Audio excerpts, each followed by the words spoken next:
World peace? 20 pesos na bigas? O happy love life? Tanong ko lang, kung bibigyan ka ng 3 wishes, ano yun? At bakit?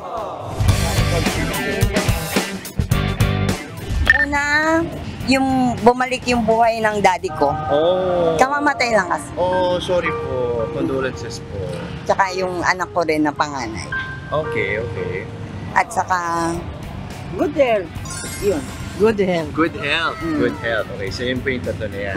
So sa tatlong sagot na yun, ano yung pinaka gusto mong matupad? Buhay. Hindi, good health lang. Kahit walang pera, di ba? Basta walang sakit, okay lang. Sana po yung ano ko po, yung promotion lang po.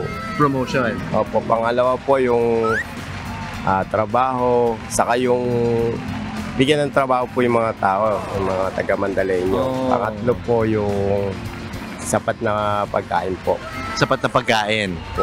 Gaano karami pagkain? Yung basta yung nakakaano po sa buong pamilya po. So sa tatlong wishes na nabanggit nyo, ano pa yung pinaka gusto mong matupad? Kung sa akin lang po, pagkain po. Pagkain. Opo, wag lang magutom ang buong pamilya po. Sa personal life mo, ano yung tatlong wishes na yan? Sana umangat ako sa sa buhay, makaluwag-luwag. Hindi lang para sa akin, para sa lahat na rin. Pangatlo na lang siguro sa sa mawala yung masakit ba sa namin, pamilya namin.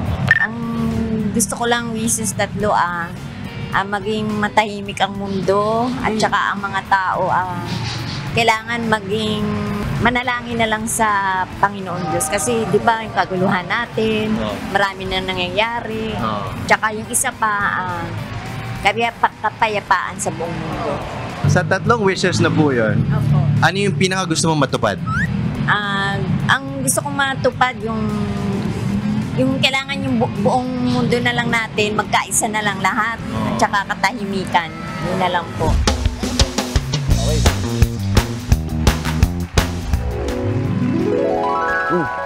Oh, basta, laging tandaan kung ano man ang wish natin, dapat ang pagising natin sa araw-araw, wish granted na yon.